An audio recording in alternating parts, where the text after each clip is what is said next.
राधे राधे दोस्तों। आज हम आपको सुनाएंगे एक गुरु और उसके शिष्य की कहानी। अगर गुरु की कृपा होती है तो मनुष्य मौत से भी लड़ जाता है। अगर आप हमारे चैनल पर नए हैं तो प्लीज हमारे चैनल अपनी संस्कृति को लाइक करें, सब्सक्राइब करें और शेयर करें। एक आश्रम था, उसमें एक गुरु अपने शिष्यों को शिक्षा दिया करते थे। गुरु के आश्रम में बहुत सारे शिष्य शिक्षा ग्रहण करने आते थे। वे घर घर जाकर भिक्षा मांग कर लाते थे और उसी भिक्षा से आश्रम चलता था। जो उसमें रहते थे उसी भिक्षा से उसके लिए भोजन बनता था और सारे शिष्यों का भोजन भिक्षा पर निर्भर था। अब एक दिन गुरु का एक शिष्य, जो कि गुरु का बहुत ही बुद्धिमान शिष्य था, वह भिक्षा मांगने के लिए गया, क्योंकि आज उसकी बारी थी। बारी बारी से शिष्य भिक्षा मांगने के लिए गांव गांव घर घर जाया करते थे। अब जब शिष्य भिक्षा मांगने के लिए गया तो वह उस एक गांव में पहुंचा और घर घर जाकर भिक्षा मांगने लगा। तभी उसने एक घर का दरवाजा खुला हुआ देखा तो वहां बड़ी जोर जोर से वह आवाज लगाने लगा, भिक्षाम देही भिक्षाम देही। घर के अंदर से एक बड़ी दाढ़ी वाला तांत्रिक बाहर निकला और वह जोर से चिल्लाते हुए बोला, मेरे दरवाजे पर आकर किसी और का गुणगान करने की किसकी हिम्मत हो गई है?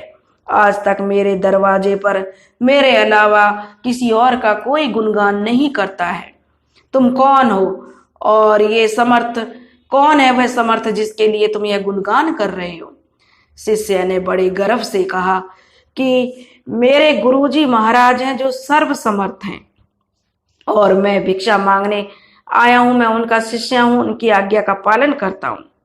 तांत्रिक ने यह सुना तो उसे बहुत क्रोध आ गया और बोला कि तुम्हारी इतना दुस्साहस है, तुम्हारी इतनी हिम्मत है कि मेरे दरवाजे पर आकर तुम किसी और का गुणगान करते हो? तो शिष्य जो वह कहने लगा, शिष्य, कि मेरे गुरु तो जो मेरे लिए सब कुछ हैं, तो उनका गुणगान करना तो मेरा कर्तव्य है, मेरा शिष्य धर्म है। यह देखकर उस तांत्रिक ने कहा कि देखता हूं तेरा गुरु कितना समर्थ है। मैं तेरे को आज श्राप देता हूं कि आज जो है तुम भिक्षा लेकर जो आए हो, आज के कल के सुबह का सूरज तुम नहीं देख पाओगे। देखता हूं तेरा गुरु कितना समर्थ है। यह कहकर वह जो तांत्रिक था उसे श्राप देकर अपना अंदर चला गया। अब जो बेचारा शिष्य बेचारा, जो उसे बड़ा आघात लगा, उसने तो ऐसी कल्पना भी नहीं की थी कि उसे भिक्षा की जगह श्राप मिलेगा। वह बेचारा जो भी उसे भिक्षा मिली उसे लेकर वह जो अपने आश्रम की तरफ चल दिया। वह यही सोच रहा था कि तांत्रिक ने तो मुझे कल का सूरज नहीं देखने का श्राप दिया है, तो वह बहुत उदास था कि कल तो मेरी मृत्यु निश्चित हो जाएगी। जब वह आश्रम में गया तो उसके गुरुदेव ने हंसते हुए कहा कि पुत्र, भिक्षा ले आए? तो वह कहने लगा, हाँ गुरुदेव, मैं भिक्षा ले आया हूं, लेकिन भिक्षा में अपनी मृत्यु लेकर आया हूं। शिष्य ने जब देखा तो उसने अपने गुरु को उस तांत्रिक वाली सारी बातें बता दी कि जब भिक्षा लेने गया तो उस तांत्रिक ने मुझे क्या श्राप दिया। यह सुनकर गुरु जो है हंसने लगे, लेकिन वह सोच रहा था कि सब कह रहे थे कि उस तांत्रिक का दिया हुआ श्राप कभी भी व्यर्थ नहीं जाता है। यह सुनकर शिष्य का चेहरा उतर गया। वह जो है सोचते सोचते एक पेड़ के नीचे जा बैठा। गुरुदेव हंसते हुए बोले, बेटा क्यों इतनी चिंता कर रहे हो? कल होने में तो अभी बहुत समय है, लेकिन कहते हैं ना, जिसके सामने मौत दिखाई दे रही हो तो वह तो उदास होगा ही ना। तो वह कहने लगा कि गुरुदेव, मैं चुपचाप इसलिए बैठा हूं कि मैं कल का सूर्य नहीं देख पाऊंगा और आप हंस रहे हैं। भिक्षा में तो मैं अपनी मौत लेकर आया हूं। सारी घटना जानने के बाद गुरुदेव फिर हंसे और उससे कहने लगे कि शिष्यों ने भोजन तैयार कर दिया है, चलो भोजन कर लो। तब वह कहने लगा कि उसे तो अपनी मौत सामने दिखाई दे रही थी, उसके तो मारे भय के प्राण सूख रहे थे, उसे कहाँ भोजन अच्छा लगना था। वह कहने लगा, गुरुदेव आप भोजन कर लीजिए, मेरे मुंह में तो एक दाना भी अन्न का नहीं जा पाएगा। गुरुदेव बोले, अभी तो बेटा पूरी रात बाकी है, अभी से चिंता क्यों करता है, चल खड़ा हो और भोजन कर ले। लेकिन शिष्य ने भोजन नहीं किया। गुरु कहने लगे, ठीक है, जैसी तुम्हारी इच्छा। यह कहकर गुरुदेव भोजन करने चले गए। उसके बाद वह फिर सोने की जब बारी आई तो गुरुदेव सोने चले गए तो वह अपने शिष्य को बुलाकर बोले, बेटा तुम हमारे आज चरण दबा दो। शिष्य मायूस होकर बोला, जी गुरुदेव, क्योंकि वह तो बहुत उदास था। अब गुरुदेव बोले कि अभी तो जो है ना, तो मेरे पैर दबाना, लेकिन मेरे पैर दबाते रहना, इसको छोड़कर कहीं नहीं जाना, चाहे कुछ भी हो जाए। तो वह कहने लगा कि ठीक है गुरुदेव, मैं आपकी सेवा करूंगा और आपकी सेवा करते करते ही प्राण त्याग दूंगा, शायद यही अच्छा होगा। गुरुदेव ने जब उससे कहा कि मेरे चरण दबाने की सेवा शुरू कर रहे हो, यह छोड़कर मत जाना, चाहे जो भी कुछ हो जाए, चरण छोड़कर मत जाना। शिष्य ने कहा, ठीक है गुरुदेव, नहीं जाऊंगा। और अपने शब्दों को उसने जो 3 बार दोहराया कि चरण मत छोड़ना, चाहे कुछ हो जाए। गुरुदेव ने जब उसे 3 बार संकल्प करा दिया तो गुरुदेव सो गए। शिष्य पूरी श्रद्धा भावना से चरण दबाने लगा। वह सोच रहा था कि अच्छा, यह गुरु के चरणों में प्राण निकलेंगे तो इससे अच्छी क्या बात होगी। वह चरण दबाते दबाते गुरु सेवा में लग गया। गुरुदेव सो गए। रात्रि का पहला पहर बीतने को था, तभी उस तांत्रिक ने अपने श्राप को पूरा करने के लिए एक देवी को भेजा, जो धन से भरी हुई, सोने चांदी हीरे मोती से भरी हुई एक पोटली लेकर आई।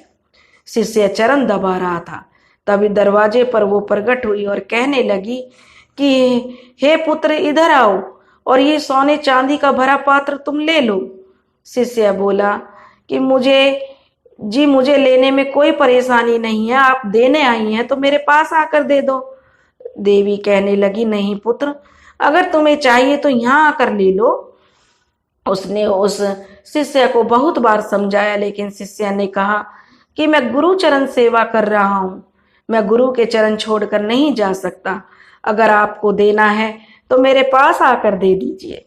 वह देवी ने उसे बहुत समझाया, लेकिन जो शिष्य था वह वहां से नहीं हटा। यह देखकर देवी ने सोचा उसका पासा तो नहीं पड़ रहा है, तो वह वापस चली गई। शिष्य फिर अपने गुरु के जो है पैर दबाने लगा। अब रात्रि का दूसरा पहर गुजरने को था, तभी गुरु पैर के चरण दबाते हुए सेवा कर रहा था, तो तांत्रिक ने उसे मारने के लिए एक उसकी शिष्य की मां का रूप बनाकर भेजा।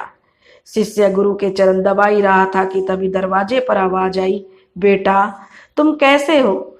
शिष्य ने अपनी माँ को देखा तो सोचने लगा, अच्छा हुआ जो माँ के दर्शन हो गए, मरते वक्त माँ से तो मिल ही ले। वो औरत जो माँ के रूप धारण करके आई थी बोली, आओ बेटा गले लगा लो, बहुत दिन हो गए तुमसे मिले। शिष्य बोला, क्षमा करना माँ, मुझे माफ कर देना, लेकिन मैं वहां नहीं आ सकता क्योंकि अभी गुरु चरण की सेवा कर रहा हूँ, मुझे भी आपके गले लगना है, इसलिए आप यहीं आ जाओ, मैं भी आपसे मिलने के लिए तड़प रहा हूँ। फिर वो औरत देखी कि उसकी भी चाल काम नहीं आ रही है। उसने तरह तरह से अपने बेटे को बुलाने की कोशिश की, जो कि वह माँ का रूप लेकर आई थी, लेकिन उसकी भी चाल काम नहीं आई क्योंकि शिष्य उसके पास नहीं गया। तो थक हार कर वह भी चली गई। अब रात्रि का तीसरा पहर बीता। इस बार तांत्रिक ने यमदूत रूप वाला एक राक्षस भेजा। राक्षस पहुंचकर शिष्य से बोला, चल मैं तुझे लेने आया हूं, तेरी मृत्यु आ गई है, उठ और चल मेरे साथ। शिष्य भी झल्लाकर बोला, काल हो या महाकाल हो, मैं नहीं आने वाला, अगर मेरी मृत्यु आई है तो यहीं आकर ले जाओ मुझे, लेकिन गुरु के चरण नहीं छोड़ूंगा। बस फिर राक्षस ने भी खूब जो उसे तरह तरह के प्रलोभन दिए, लेकिन वह जो शिष्य था अपने गुरु के चरण छोड़कर नहीं गया। इतने में ही जो है प्रातः सुबह हो गई। सुबह सुबह चिड़ियां अपने घोंसले से निकलकर चहचहाने लगी। गुरुदेव महाराज भी नींद से उठे और बोले कि शिष्य से बोले कि सुबह हो गई। शिष्य बोला, जी गुरुदेव सुबह हो गई।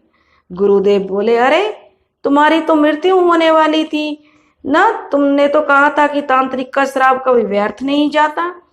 तुम तो कह रहे थे कि आज मेरी मृत्यु हो जाएगी, लेकिन तुम तो जीवित बैठे हो। गुरुदेव हंसते हुए बोले।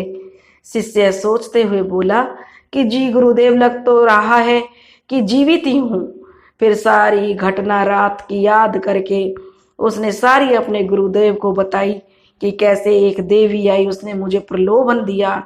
फिर मेरी माँ आई, उसने मुझे गले लगने के लिए कहा। फिर एक राग यमदूत आया, उसने मुझे साथ चलने के लिए कहा, लेकिन मैं आपके चरण छोड़कर कहीं नहीं गया।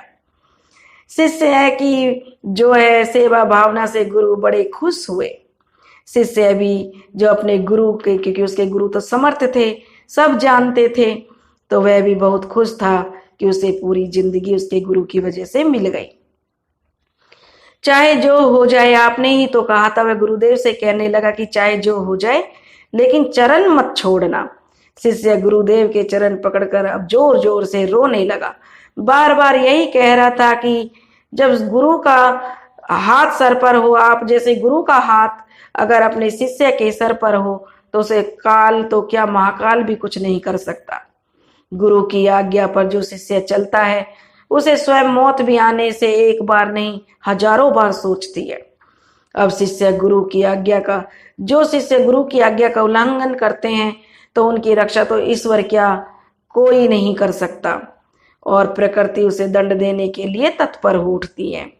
स्वयं भगवान श्री कृष्ण गुरु की आज्ञा सिर पर लेकर चले। स्वयं प्रभु राम गुरु की आज्ञा पर चले। सदगुरु में ही सामर्थ्य है कि वो प्रकृति के नियम को बदल सकते हैं, जो ईश्वर भी नहीं बदल सकते, क्योंकि ईश्वर भी प्रकृति के नियम से बंधे होते हैं। लेकिन जो सदगुरु होते हैं, वे किसी भी नियम से बंधे हुए नहीं होते हैं। गुरु की कृपा सर्वोपरि है। जब मृत्यु आई तो गुरु ने के आशीर्वाद ने ही, गुरु की सेवा ने ही उसका जो मृत्यु को भी परास्त कर दिया। दोस्तों, हे गुरुदेव महाराज, ऐसी ही कृपा अपने शिष्यों पर बनाए रखना। दोस्तों, अगर आपको हमारी वीडियो पसंद आई हो तो ज़्यादा से ज़्यादा लाइक करें, सब्सक्राइब करें और शेयर करें। राधे राधे।